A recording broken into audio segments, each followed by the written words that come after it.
వచ్చిన తర్వాత కనీసం వాళ్ళకు ఒక సంవత్సరం గడువు, కనీసం ఒక పాదరే కార్యక్రమంకి వచ్చామంటే మా జిల్లా అధ్యక్షుల వారు రాంబాబు గారికి, గుంటూరు మేయర్ గారు మనోహర్ నాయుడు గారికి,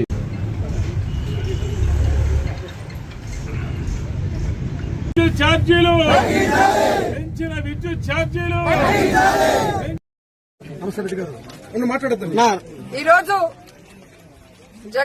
ఈరోజు పవన్ కళ్యాణ్ గారిని అడుగుతున్నాను, మీరు చంద్రబాబు నాయుడు గారు ఎన్నికల్లో ఏం చెప్పారు? విద్యుత్ ఛార్జీలు పెంచితే ఒప్పుకోమన్నావు. మరి ఈ రోజు 15,500 కోట్ల రూపాయలు విద్యుత్ ఛార్జీలు పెంచితే ఎందుకు సైలెంట్ గా ఉన్నారు? ఎందుకు వాటిని ఆపమని చెప్పట్లేదు? చంద్రబాబు నాయుడిని ఇలా చేస్తే కరెక్ట్ కాదు అని ఎందుకు నిలదీయలేకపోతున్నారు? అంటే అధికారం కోసం ఒక మాట, అధికారంలోకి వచ్చిన తర్వాత మీకు పదవి వచ్చింది కాబట్టి అన్నిటికీ సరెండర్ అయిపోతున్నారా? ప్రజలకు చెప్పాల్సిన బాధ్యత ఉందని కూడా ఈ సందర్భంగా తెలియజేసుకుంటున్నాను. ఎందుకంటే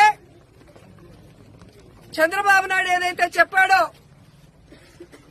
బాబు షూరిటీ భవిష్యత్తుకు గ్యారంటీ అని, ఈరోజు బాబు షూరిటీ లేదు, ఆయన హామీలకి గ్యారంటీ లేదు, ఆయన మాటలకి ఈరోజు వారంటీ లేదు అనేది అర్థమవుతుంది.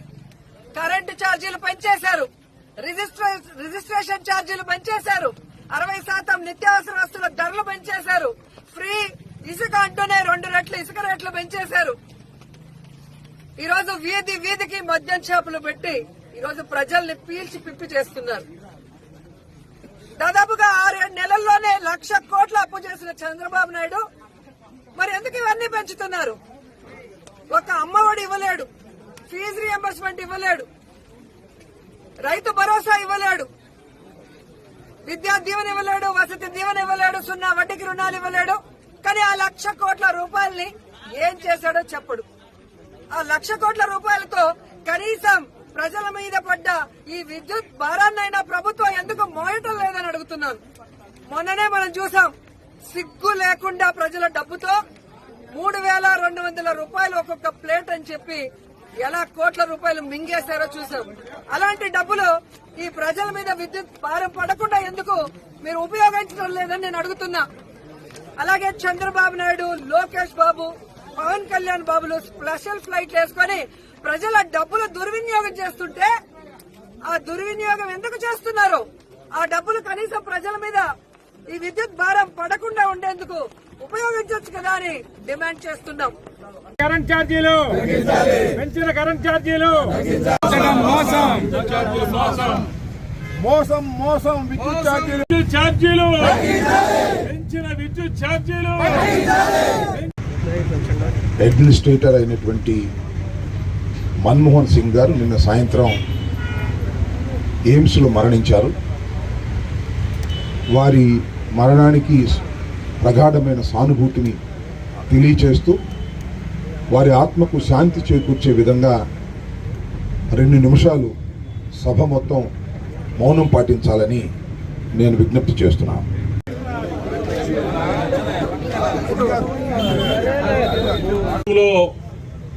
తెలుగుదేశం ప్రభుత్వం అధికారంలోకి వచ్చిన తర్వాత ఏదైతే ఎన్నికలలో హామీ ఇచ్చిందో ఆ హామీల్ని ఎక్కడా కూడా పాటిస్తున్నటువంటి పరిస్థితి లేకపోవడం చాలా దురదృష్టకరమైనటువంటి విషయం అని చెప్పేసి కూడా నేను చెప్తా ఉన్నా. ఎందుకంటే చంద్రబాబు నాయుడు గారు అధికారంలో రావటం కోసం ఎన్నో హామీలు ఇచ్చారు.